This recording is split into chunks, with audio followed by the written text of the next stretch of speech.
Hey everyone, Ryan here at eTrailer. Today on our 2021 Buick Enclave, we're going to be showing you how to install the etrailer.com trailer hitch receiver. Before we do that though, let's take a minute, check it out, and make sure it's going to be the right hitch for you. So something that's pretty neat with these Enclaves is the fact that they have these removable panels here, this little access panel. And the hitch is actually going to live behind it. So when you're using the hitch, this is how it's going to be set up. And when you're not using it, you can take the panel, pop that back into position, and you're not even going to be able to see the hitch. It's going to look completely factory, like nothing's even there. Something I will say, which it might sound kind of silly, but if you've never taken this panel off, before you pick up a hitch, it might be worth doing that, because the factory hitches also live behind here. So definitely be worth checking. You might have one already and just never really knew about it. And believe it or not, we come across that every now and again. So check that out first and kind of go from there.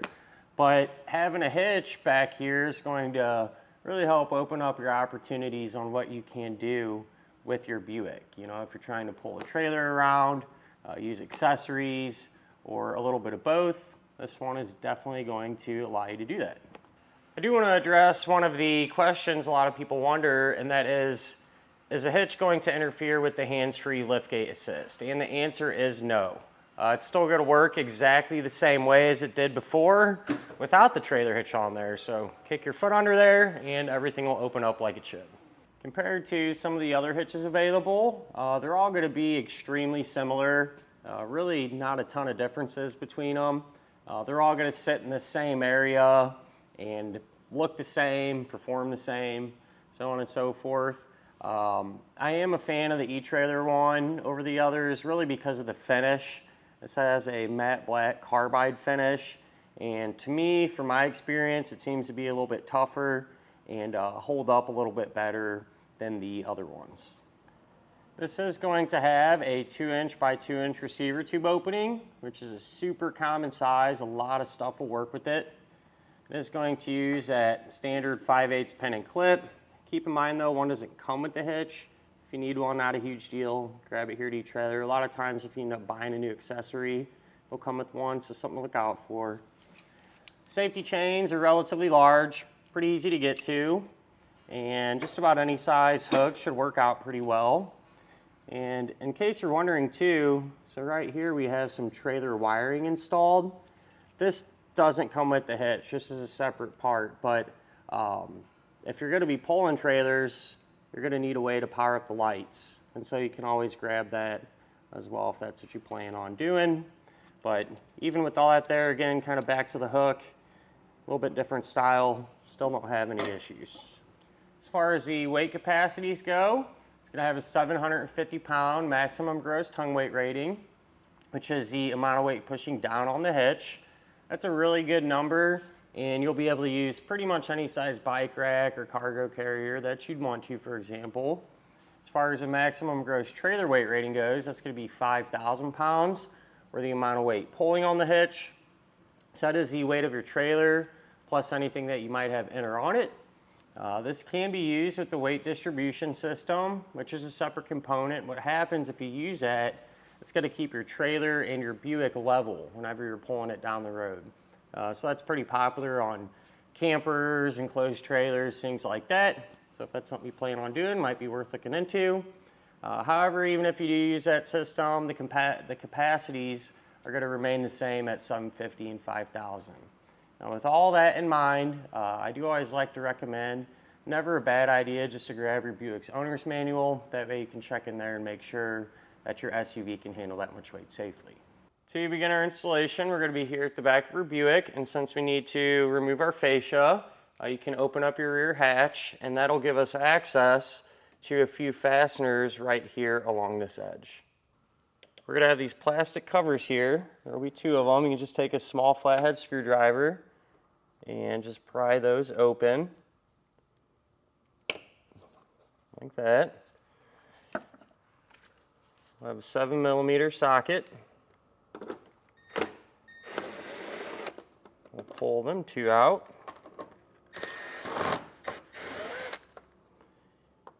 And then we can switch out to a T15 Torx bit and pull that one out. And from this point on, anything we do to one side of our vehicle, we're also going to do to the other side because it'll be set up the exact same way. Now you can move to your wheel well, and so just behind your rear tire, along this edge here, you're going to have a total of 4 T15 screws. So we'll work our way down and get all of them removed.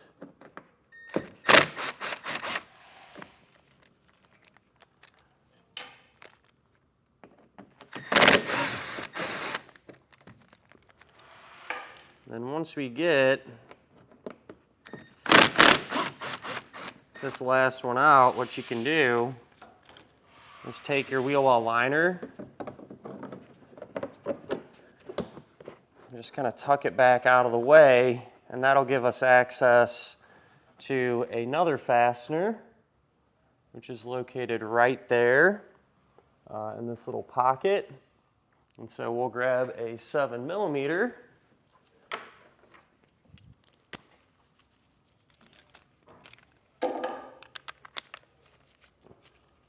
Size socket here, and pull that out as well.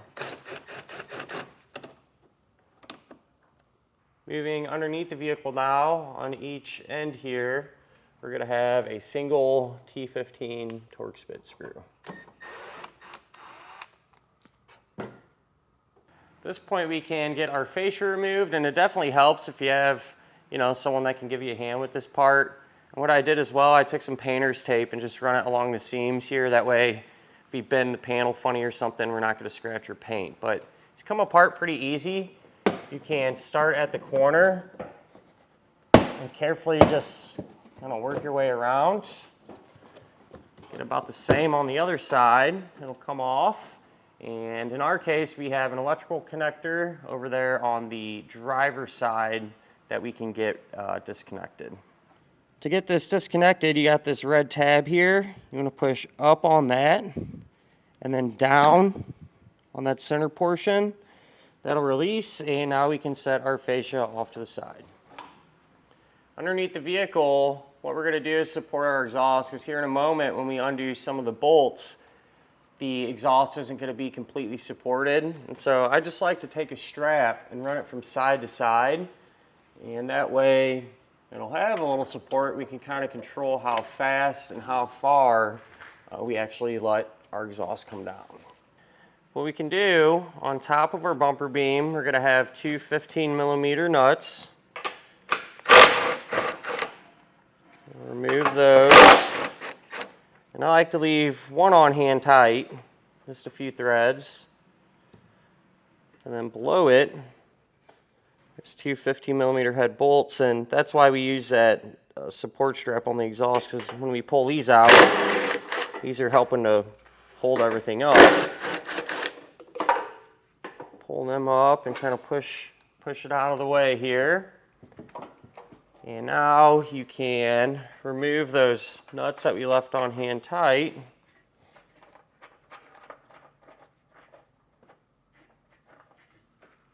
And pull our bumper beam off.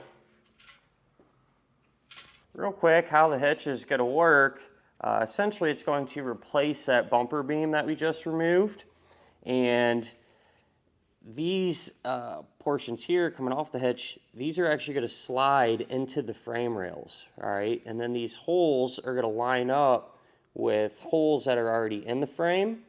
And I'll show you a technique to get the hardware in there, but the hardware that eventually we'll put in there will be a carriage bolt and a spacer block.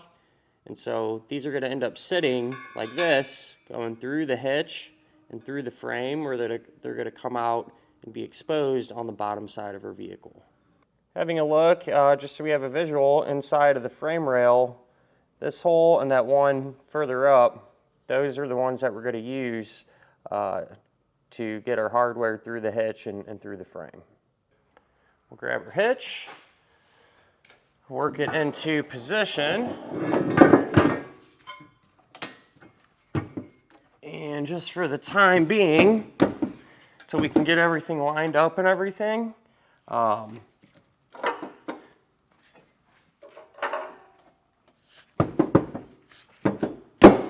going to take one of the factory nuts and just put that on hand tight. That way it'll stay in place. You don't have to worry about it falling down or anything. Underneath now, you can take one of those pull wires, and you want to take the coiled end of it, and starting with this hole here towards the front of our vehicle, we're going to run that up and push it towards the back where we want it to come out of that opening. I got pretty lucky there. Sometimes you'll have to kind of look in there and help guide this out. Other times, it just comes right through. But we'll take our hardware assembly, our carriage bolt, and that spacer block, thread that onto the fish wire, and we'll feed the hardware through that little opening there, one at a time.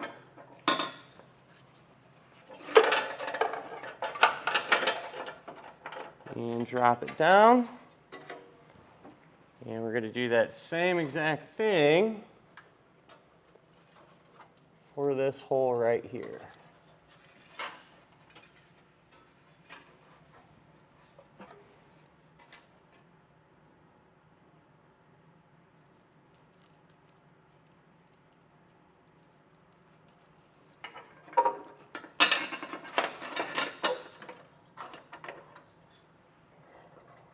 Once you get them both drop down, you can remove the pull wire and then take a conical tooth washer. You want to make sure that the teeth on the washer are going to face up towards the bottom of the frame.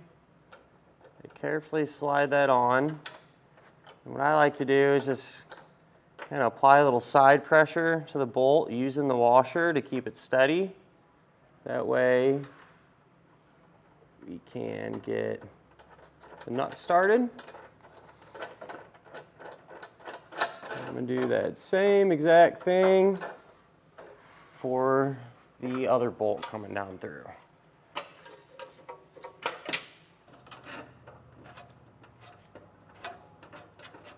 I want to come back with a 3/4 inch socket now and snug the bolts coming down through the frame.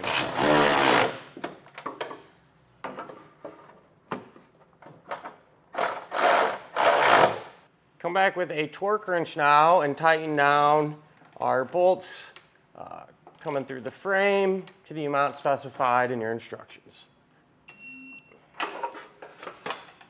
We'll go ahead now, we can take the other factory nut and get that started hand tight.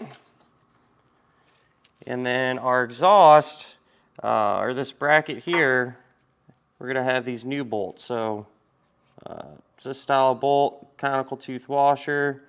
Again, make sure the teeth on the washer face this way.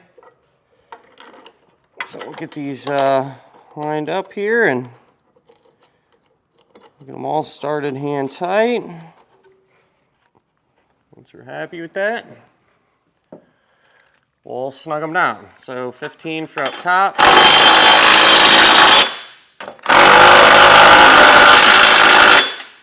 We can change out to a 17 millimeter for these ones here.